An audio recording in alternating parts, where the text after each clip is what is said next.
Yeah, my name's when I'm an ancient high priest. I'm only seen to a ugochitubelu na temple. I didn't about family because all more this teacher. I'm only seen to a ugochitubelu na temple. You can call me a priest or an evangelist. Thank you. What is difference between spirituality, tradition, and culture? Yeah, thank you for that question. Yeah, here in Chokan Kowala, spirituality, you don't know each. Tradition, you don't know each. Culture, you don't know each. Then, mana problem ndị mmadụ na-enwe bụ na ha na-amaji these three into one. Yes. And therefore, ha maja into one. Enwe ebe nwelu bad culture. Ha eboye African spirituality. Enwe ebe nwelu bad tradition. Ha eboye Igbo spirituality. Example, Igbo spirituality forbidden ịkwafu ọbara in all ramifications. Even abortion, Igbo spirituality frown at it.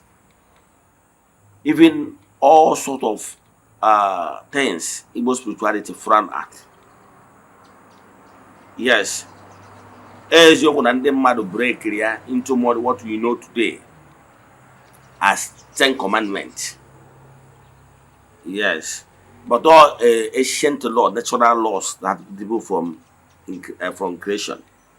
So those keeping those laws bụ ihe Chukwu Okike tụrụ anya na mmadụ ọbụla chọrọ iso ụzọ ya ga na-eme. So iwu a enyere mmadụ bụ iwu mmadụ ga na-eme, cultural laws. Iwu mmadụ ga-abụ ọ na-eme ka anya na nature beings wee dị na mma ka ọ ghara ịkpasu Chukwu iwe. So onyenwa bụ that iwu a. So onye ọbụla na-edebe those iwu ndị a bụ all spiritual laws. The same iwu anwa come across all the world, the whole world. Let me put it this way. In Africa, the same 10 commandments, everywhere 10 commandments, although originated from the 41 laws of nature.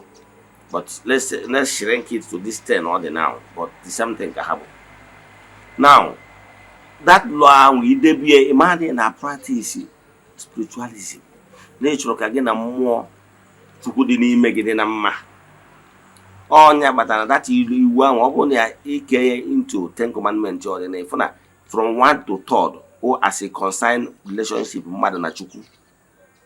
From 4th to 10th as a concerned relationship between mmadụ na ibe ya. So ka bụ the spiritual aspect which is come across board. Ma ndị the same thing ma ndị Efik, ndị Calabar, ma ndị Hausa, ma ndị Igbo, ma ndị Tanzania, ma ndị South Africa, onye niile move under these laws. For ya, all I can say na spirituality is one.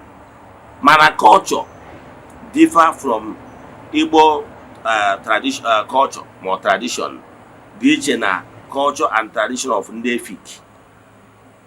However, ọ bụrụ na o nwere ndị si na their tradition na ọ bụrụ na king nwụọ na-aga eje wotu isi mmadụ, for example, na o nwere mgbe o mere na tradition ha mara na ihe a na-eme ebe alụ, and it has nothing to do with Igbo spirituality. Onwe ndị culture ha ma tradition ha mgbe gboo megidere na-eme amụ ejima eje gbuo ya na ọ bụ alụ na befa. It has nothing to do with our spirituality. Because spirituality, thou shalt not kill by somebody. You got that? So, mana ndị mmadụ misizie ya up. Onwezi onye mere alụ ma o mee ihe ọjọọ ebe spirituality, African tradition. So, move on na-agwa ndị mmadụ, let's come back to our own roots. Reawaken ourselves using our African spirituality. Ụfọdụ a na-aghọta ya na anyị na-anachi ya asị nkụ dị na mba na-eghere mba nne. Ọ bụrụ etu ndị Japan si efe Chukwu Shintoism ka ndị Europe ji efe Chukwu. So gịnị ka m na-ekwu maka ya? O nwere ihe dị iche, spirituality, tradition and culture. Mana ana m achọ ịkọwarụ na Chukwu bụ ofu ihe nye mba niile dị n'ụwa. Mgbe ọbụla ga-efe Chukwu Okike pụrụ ime ihe niile site na usoro obibi ndụ ndị be ha. Daalụ. Does Igbo spirituality support promiscuous lifestyle? Yeah, thank you for that question. Yes, Igbo spirituality does not support promiscuous lifestyle. Promiscuous lifestyle is when somebody is living life of careless, having multiple sex partner casually. Nothing like commitment, not is not formal. And a person like example, enwere ọtụtụ ndị mmadụ in the modern way na ha na-ebi life. They sleep with everything in skates. They live ndị Igbo na-akpọ ha ndị abalị agba aka. Onye na-ebi ndụ etu a na-ebi ndị dị very careless. In Igbo spirituality during the time oge ndị mmadụ na-pay attention to ndụ nke mmụọ, it wasn't like that. In fact, I remember during what my father told me during their own time, ha na-ebu egwu ọnwa ihe afọ matured agbọbịa eso ha na-egwu egwu ọnwa and onwere onye ihe ọjọọ ga-agbata n'obi because na enwere high moral value that time. And for any reason, ọ bụrụ na nwoke chọrọ nwaanyị, enwere process eji eme ya. Ọ bụrụgo nwaanyị a ga-asị na ọ bụ widow na-achọrọ nwoke a chọrọ ikuchi nwunye nwanne ya nwoke nwụrụ anwụ, enwere process. Ọ na-abụ ihe a na-eme in the open. Ikwu na ibe nke nwaanyị ga-anị, ikwu na ibe ndị ụmụnna ga-anị ya, ewee nwaanyị ewee nwunye nwoke ahụ ọkụkọ, wee gwazi ikwu na ibe going forward no onye a ga-abụzi onye ga-anọ as a father figure to the woman and ụmụ ya. Adị ezu ezo kpatara na mgbe gburugburu nwoke a kuchiri onye dị etu a obodo ma nwoke a ya pụta n'ụtụtụ were mgbe ya jebe na be nwaanyị okuchi ọfụ ụmụazụ ọ na-azabụrụ ilu na-emekpọrọ nke a caution the children. Ọ na-adị open ebe ekuchiri nwaanyị ma ụfọdụ na-agba ya machi nwaanyị, ọ na-adị open. So ọdịnala Igbo ekwenyere n'ihe nzuzo, maka na ihe ọbụla emere ọdụ official abụrụzi ihe nzuzo, ọ dịgo legitimize gị. Mana na agbụrụ anọ kịta abụ ihe nzuzo dị too much kpatara ụfọdụ na-eme ya na-ezo ezo. Ihe ọbụla ị na-eme na-ezo ezo is unofficial, and ebe anwa ka ihe ọjọọ si bata na ya. Ihe ọbụla ị na-eme na-ezo ezo is unofficial, ihe ọjọọ abata gị. So ihe na-achịkọwa bụ Igbo spirituality kwenyelụ ọ bụrụ na o nwere ka nwoke na nwaanyị ga-eji meke ihe ọbụla ọ ga-adị official. Ugoro nke ejere dọọ ya nkwụ na ya ọ dị official. Ọ bụgo na nwaanyị ga-eje na be nwoke chọrọ ịnụ ya nọ adọnye nkwụ, ndị be ha amarụ n'ebe a ka nwaanyị na-eje ijere tana. So Igbo spirituality does not support promiscuous lifestyle. Yes, because on a preach, on a protect the high moral values. That's Igbo spirituality for you. Yes. So mana ihe ndị mmadụ na-emezi n'ụwa kịta bụ ndị mmadụ na-suppress the spirituality because na ha believe na spirituality ga-ekeji ha to some certain extent. Now ndị mmadụ na-practice ihe sọrọ ha mata na mmadụ ga-eji na-ebizi ndụ etu sọrọ ya, ọ bụrụ mkpi na-agbara ọra because na ọ ghọtara the spiritual implication of isi na nkwụ fanye n'ụkwa. Maka na nke bụ eziokwu bụ na every action will equal reaction. Thank you. What are your advice to called ones? Yeah, my advice to called ones. Who are the called ones? Called ones are those people with a special calling. Onye ọbụla nọ n'ụwa nwere reason why we are here. Yes. Mana enwere ndị akpọrọ okwu n'ụzọ pụrụ iche ka ha bụrụ ndị ndu. Enwere ndị bụ called ones to be the pillar and called ones in their own family. Ka ha bụrụ aka ji ọfọ ma ọ bụ onye nchụaja, the priest of their own various families. Nothing more, nothing less. Mana enwere ndị bụ akpọrọ oku ka ha bụrụ ndị ga-eje ozi wee nye mba dum. Ndị na-etu enyekwa ha special gift. So my advice bụ ọ bụrụ na for any reason na nwoke ka mmụọ si wee bịazie ego ozi, maybe through clairvoyant, clairvoyance, tais ịgwawa okwu by voice ma ọ bụ ịfụ afụ, ma ọ bụ na nwoke si wee zie ego ozi through prophetic ministration, ma ọ bụ na nwoke si wee zie ego ozi intuitively, ma ọ bụ na nwoke si zie ego ozi through dreams, ma ọ bụ na nwoke si zie ego ozi through amụma, ma ọ bụ na na-agere n'afa. o wee bụrụ na mmụọ agwala gị n'iwu onye akpọrọ oku, o nwere ihe alụ nchọrọ ịtụnye gị. Alụ nchọrọ ịtụnye gị bụ na ọtụtụ ndị mmadụ emisigo the point. The point bụ ọ bụrụ na ịbụ onye akpọrọ oku, gaa for mentorship. Ka mmadụ gatụ. During the time of my grandfather happens to be an titled man and also title holder and a palm wine tapper, a herbalist. During that time, my own father happens to be the choosing one, has been training, putting him into the do's and don'ts. That is mentorship. So, eziokwu na my own father, Mrs. Jebulka, onye carried us the mandate given to him by his own father, who happens to be my grandfather. Now, the chain they call to the court. Yes, during my own time, when that offer, the Vietnam, and all those things demanded for appeasement and restoration. So, anezimi asị na-apụta n'afa na-agwa m asị ihe m kwesịrị ime. Mgbe o ruzie time no rejigo that I must read, then I have to go to other people to mentor me. Yes, enweziri other messages na-enwetazi from my forces to add up. Nke bụ eziokwu bụ na ihe mmadụ ga-emere gị bụ imentor gị, kụziere gị, nye gị the clue, the format ị ga-eji wee mee some certain things. But nke bụ eziokwu bụ na ị nwere ike imesi aka nna gị okwu ma ọ bụ nne gị okwu. Example, ọ bụrụ na mgbe m na-eme amụ ihe gbasara editing as a programmer, that was when I was very young then. Ihe anyị na-amụ mgbe ahụ hypertext markup language. Ị ga na-afụ ya na website. Hypertext markup language.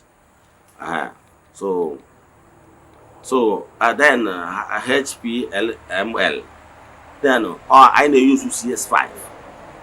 Yes, AJ design, Mac and all those website of old days. But website of nowadays, you won't go my JavaScript, you won't go so many updated softwares. AJ made it now. AJ create programming and websites. So, but here na check while again, in on a system, in amotamo example. Onye mụrụ mekaniki in 1990s nwere ụdị moto dịgasị on board like Golf and rest of them. Mana enwego modern faster cars now. That experience ya enwegoro na-emu elugo older cars, more faster cars na-apụta ị na-eme adjust. Etu aka ọ dịkwa onye mụrụ terrorism. Ọ bụrụ ụdị akwa a na-akwa na 90s, 2000 ka a na-akwa now. So but inwego the idea. New model na-abata were idea ịnweta wee na-efitikwa in.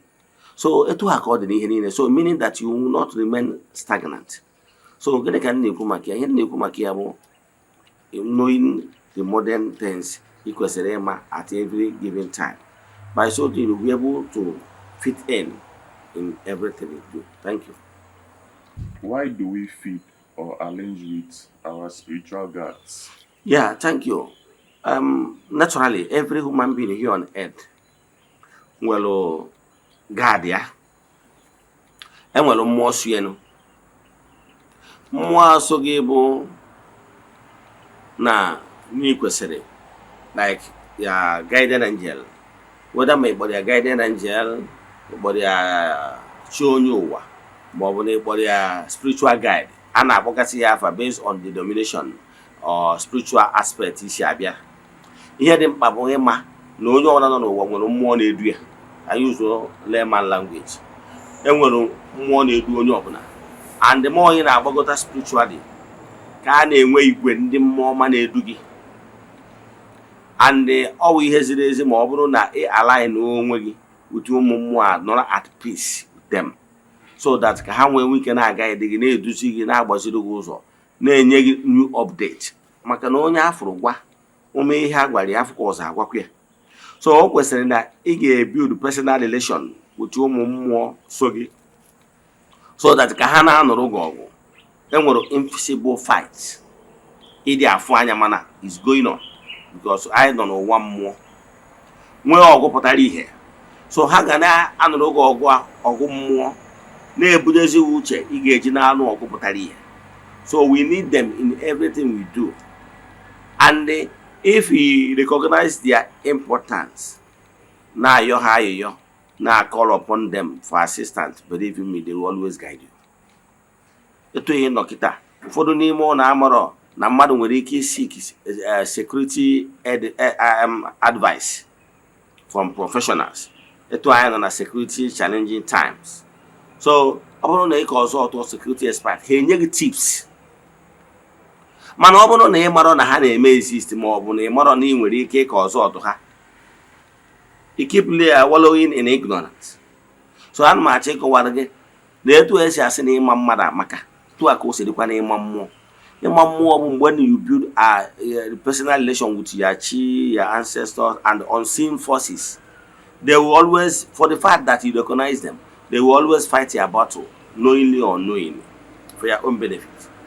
Man, like we build personal relation by aligning with them, recognizing them, calling them, breaking color, calling them upon them. Sometimes we feed them by, in their honor, we might decide to do some sacrifices in their honor. Yes, for them, they are not the one eating those sacrifices, but it pleases them for the fact that we celebrate it in their honor. So, nchetaka, example, when they are in a temple, what animal, maybe those agric big fowls are man really, but I appreciate them. I can give it out. But for the fact that no one it pleases me. In my house, when they are in appreciation of what I do. Some bring expensive wine, expensive drinks to me. I don't take, but I normally appreciate them, thank them. Then, however,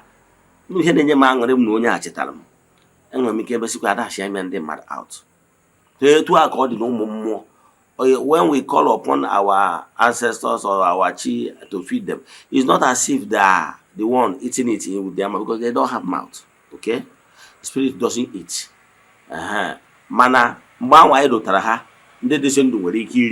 they're already okay for the fact that we remember them. So I'm advising you to always remember their ndut.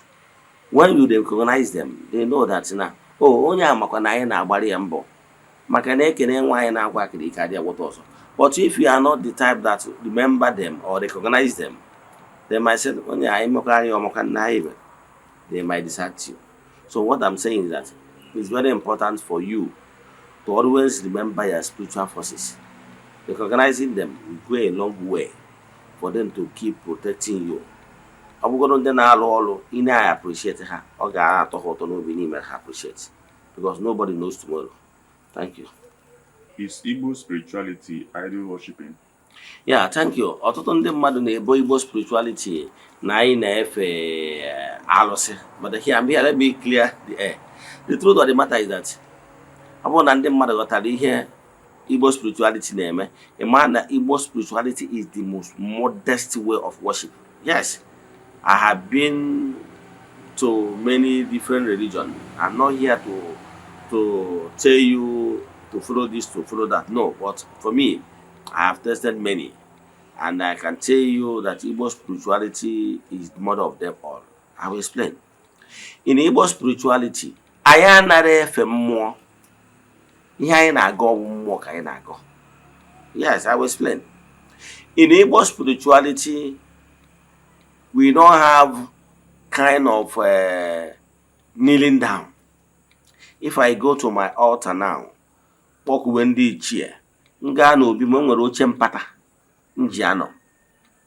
I negotiate with the spirits.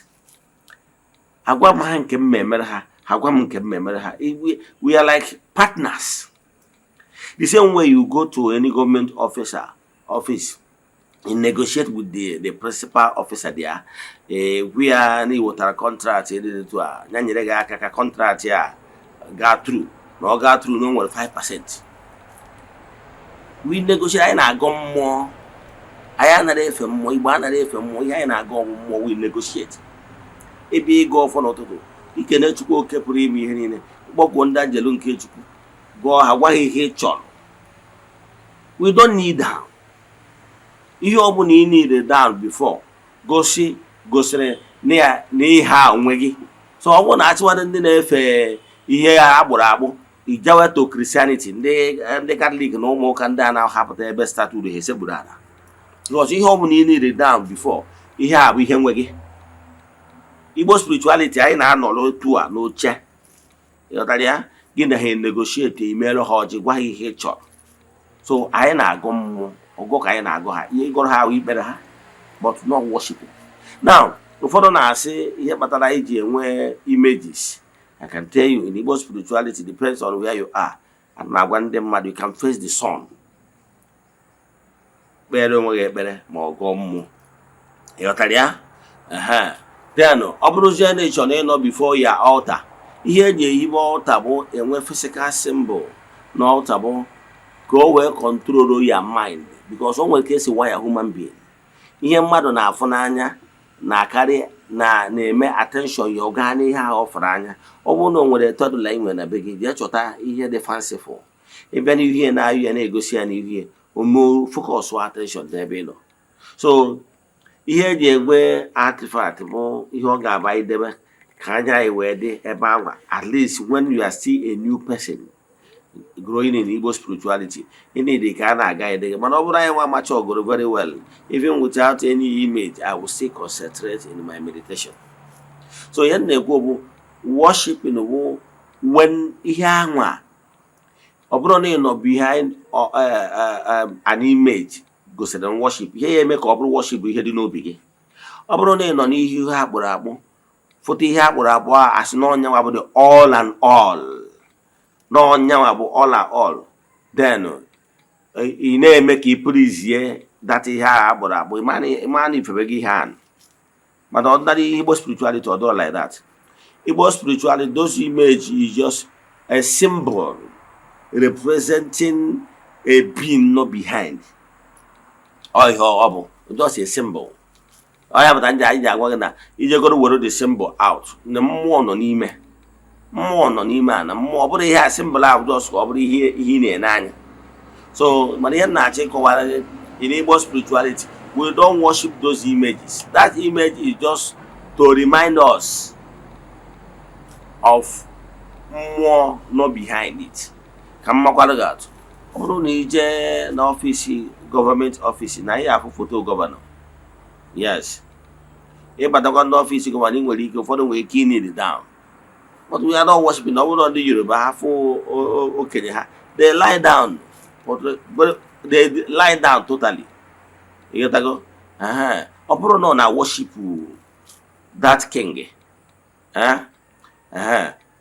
Obono ndi you begin as your top when you lie down there, you are not worshiping the Oba himself, but in our worship, let respect here Oba represent with the throne. Onya ka me because of the personality of Oba, but not the throne or represent.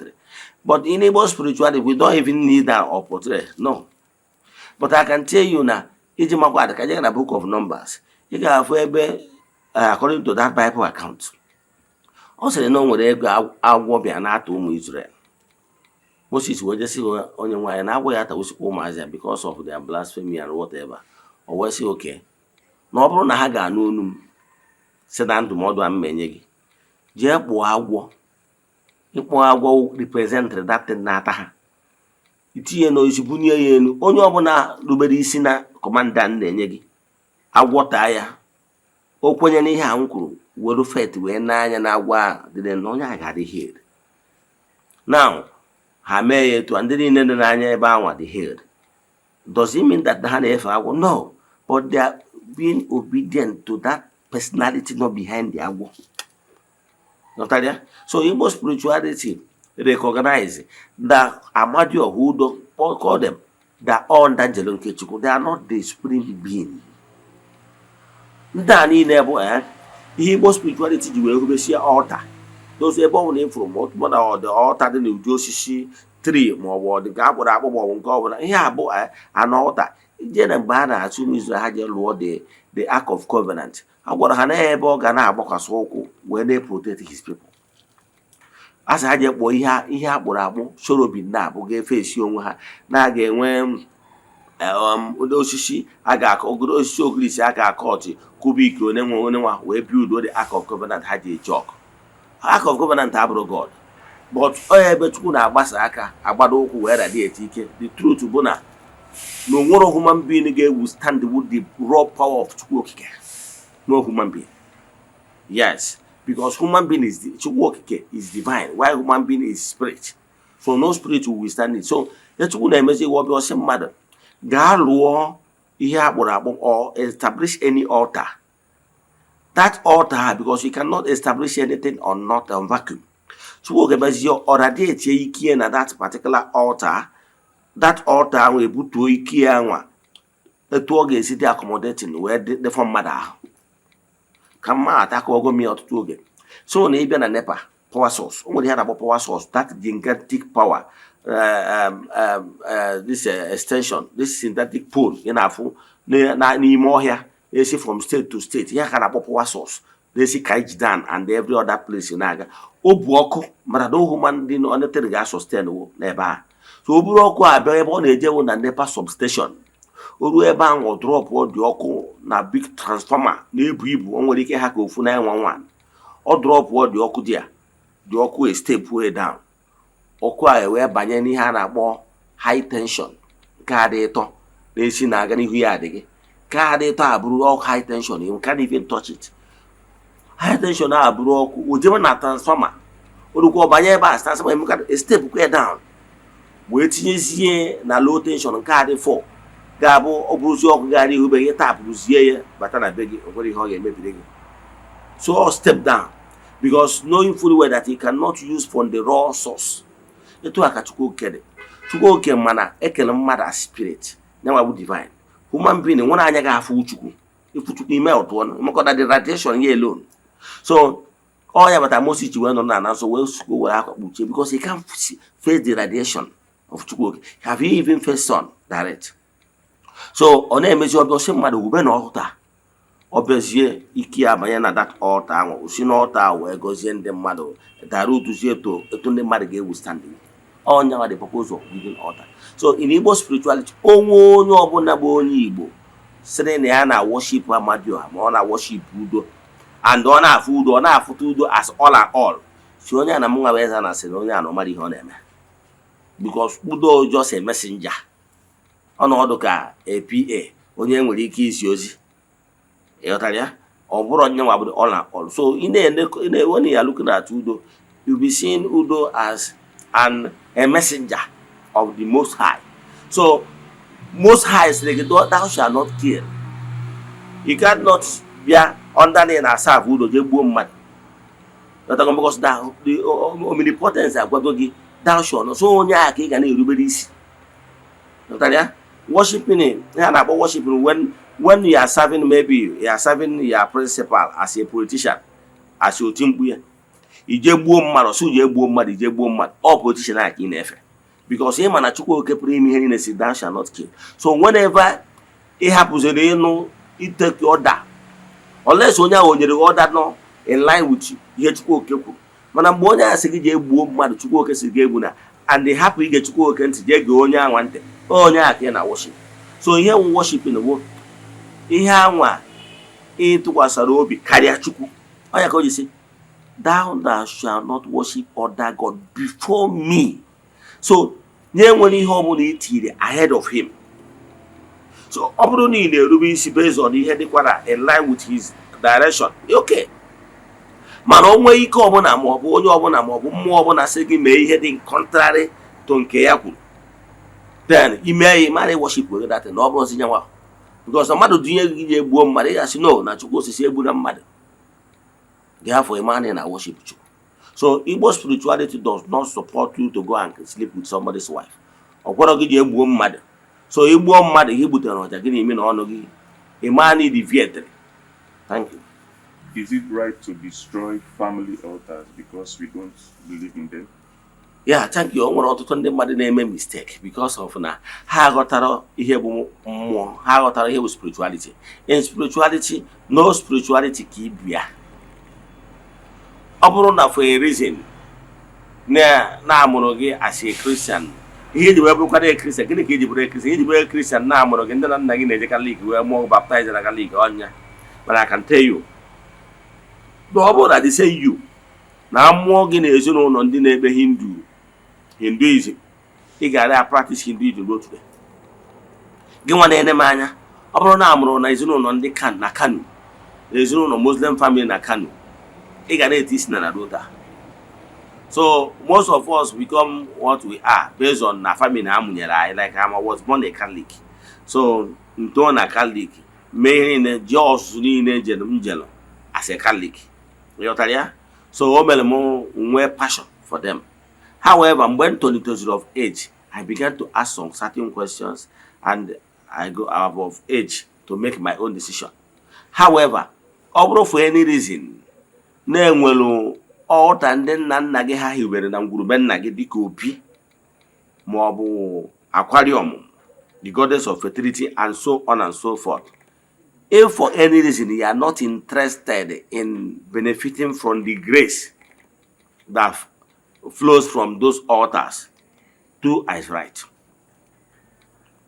Yes, you do as right that you are not interested. And when blessed say, "Be the happen again." Haribe happen again. Hana happen again. You are not interested. If I say they say, "Man, every game we problem," but when you go and destroy them, we get what of fake. No, the pastor or be destroy your family. I'm going. Before a Ugo bin the chair, where Obando, then Nagaji will be. Before a Uber aquarium, where you come on a family no problem with multiplication. Whether more we have when then Nanaga in their wisdom where do say. Ever happened to the goddess of multiplication, fertility. However, to him. So it's wrong because they did that out of inspiration. Ha mere maka ọdịmma ezinụlọ, ha mere maka mmegide. So ọ bụrụ na ife iruzie ga-abụ nwoke bụ nna ụzọ mụta dị ọkpara je mebie nya bụ ihe nwee problem, ị ga-ajụgoro nwekere ihe ndị nna ha ji wee hibe ihe a. Ọ bụrụ na ihe ha ji wee hibe maka ọdịmma ezinụlọ, then if you know na chọrọ iketa oke na ime ha is right. Mana ije ara mebie ya, you will be destroyed. In creation, we are not permitted to destroy what you cannot create. Mara na nna gị ma ọ bụ nne gị ndị wubere ya bụ ọta nwere ihe na-emenụ, and imebiga anya ya, ọ dị likely na ihe a na-emenụ ga-echigata. O nwere family na-enwe okwu, they don't progress, enwere untimely death maka ihi na ha ga-emebie ọgbụgba ndụ ndị nna ha debelụ ka e wee ghara ịdị enwere ihe na-etu a. Ha tolite akụzụrụ ajụrụ ha ajụrụ ajụ ajụ eri butere arịgharị anwụ eje kụrụ those altar kutuo ikutuo na ihe a na-emebu mgbe eji wee mie ebido mewekwa mgbe anyị sizie na ndị nna gị ọ bụrụ ya bụrụ ihe ọdịna n'ime nọ na ịmara ihe kpatara eji wee tọọ ntọala the covenant.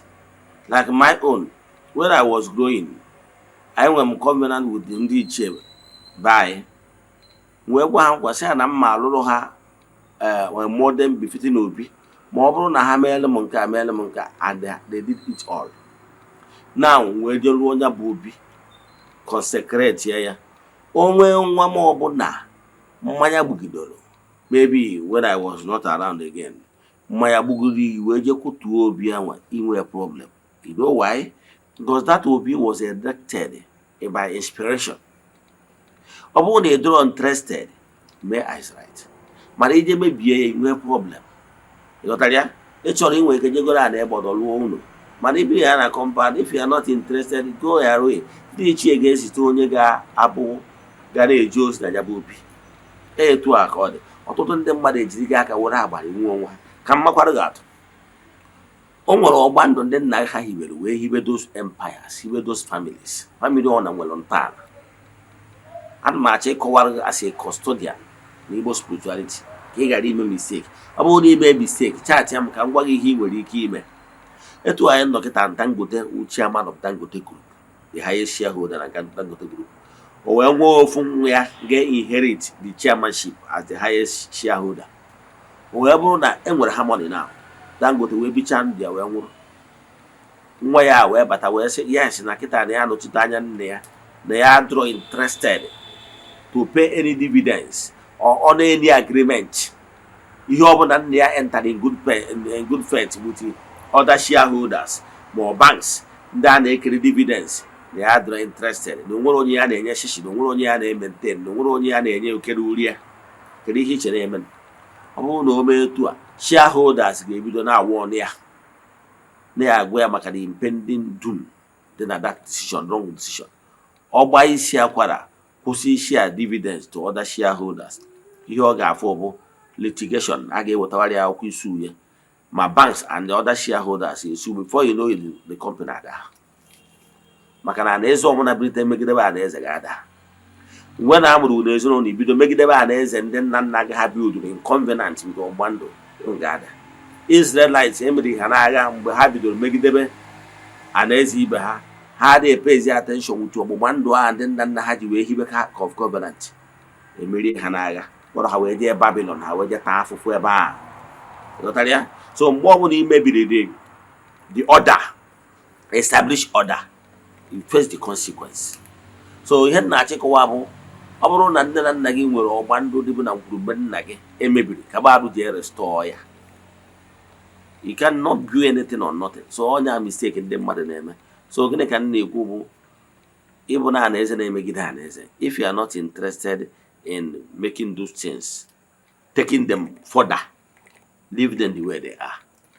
Mana ije mebiga anya, in creation you have committed, because in creation you are not permitted to destroy what you cannot create. Onya batara, we are not permitted in creation to destroy fellow human being, which is an altar, and we cannot create human being. So take my advice and it shall be well with you. I will help you to resuscitate them. I'm a living witness. When I resuscitated my own family things began to change. Ọ bụrụ ịgba mbọ bụ isiokwu. Nwere family nwere ike ịda agba mbọ, data ego anyị ya sị ka ịgbata, ofu ọya bịa na-eburu ya, ofu ọnọkọta ofu ihe, ofu accident eme ofu ihe a jebe ha ka akpa asasa ka a na-akpụ ya. Mana ọ bụrụ na imedo ihe ị kwesịrị ime, na-enye ndị ị kwesịrị inye ihe, ịfụ na ihe ọbụla ịkpatagoro 1 naira adịrị. Daalụ.